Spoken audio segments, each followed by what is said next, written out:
ito po lamang issue nga nito pong flood control projects and other DPWH projects. Inyo na pong nailahad ang modus operandi, no? Nalaman na po namin ang binabanggit po ninyo na hatian, etc. etc. Ang tanong lang po natin ngayon, Mayor, is kung alam niyo na po ang pamamaraan nila, how do we prove it now? Paano po ang pagpapreba sa buwatan at pagnanakaw ng kontraktor, DPWH at noong pong mambabatas kung meron man? Unang-una ho siguro, Sir Ted, isa ho sa mga magandang sistema dyan is yung open data. Kailangan ho talagang ilahad na ho lahat sa, kumbaga, freedom of information. Lalo-lalo na ho dyan sa mga infrastructure projects.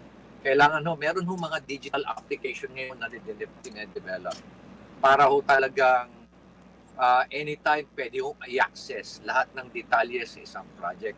At ang mga taong bayan pwede ho mag-conduct ng sarili nilang market survey para mag-determine kung talagang yung nasa detailed unit price analysis are reasonable, lalo-lalo na doon sa pagdating sa cost. Pangalawa siguro, kailangan it's about time ho na ang presidente ho talagang cases foot down at sabihin na dapat ang power of the purse na interpretasyon hindi para pansarili. Ang power of the purse talaga is protektahan yung national interest, lalo-lalo na sa paggamit ng pondo ng bayan. And number 3 dapat mag-concentrate na yung ating mga babatas sa paggawa ng batas. At hindi na po dapat makialam dyan sa mga pondo, lalo-lalo na dyan sa pondo ng mga ahensya na involved sa infrastructure project.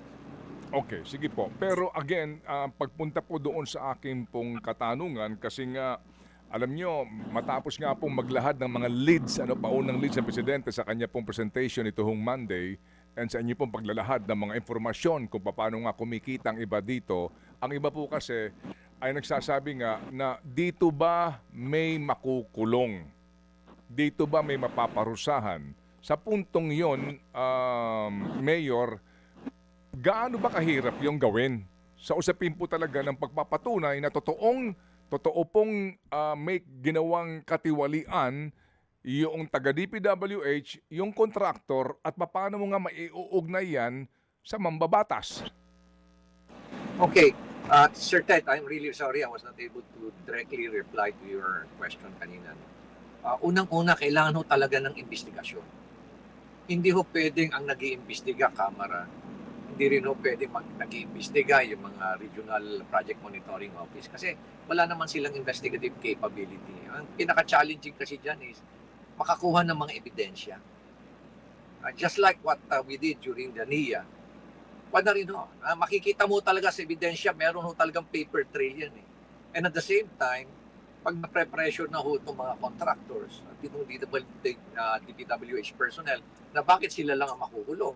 When in fact, pagdating doon sa porsyento, sila yung pinakamaliit. At yung mismong pinakamalaki, hindi man lang pumipirma. Di ba? Opo. Eventually, magsasalita ho sila at they will be able to execute an affidavit indicating ho itong mga politiko na ito. Marami pa hong paraan, Sir Ted. But again, that's something that I cannot mention because that's a tradecraft of investigator. Kaya kailangan talaga investigating body. Opo. In other words, Mayor, sabi nga din kahapon, nung isang araw po na amin nakapanayam si Congressman Terry Ridon, sabi nga niya, kailangan ng merong aamin. Kailangan na merong magsasabi na sila ay sangkot dito sa katiwalaan nito. Kailangan dito na eventually ng whistleblower. Isa po yan. Kailangan talaga ng testimony. And at the same time, corroborative statement of some other witnesses who have personal knowledge. Kailangan po yun. Pero yung mga pag-amin ho yan, malaking bagay na po yan. Pag-aamin ho ng mga... Kasi for some reason, talaga makikita mo talaga na yung consistency. Kumbaga, sabi nga, maski na ho, sabihin natin na, yun, circumstantial evidence, if you will be able to establish yung connection po nito, malaking bagay na po ito, matibay na ebidensya na po.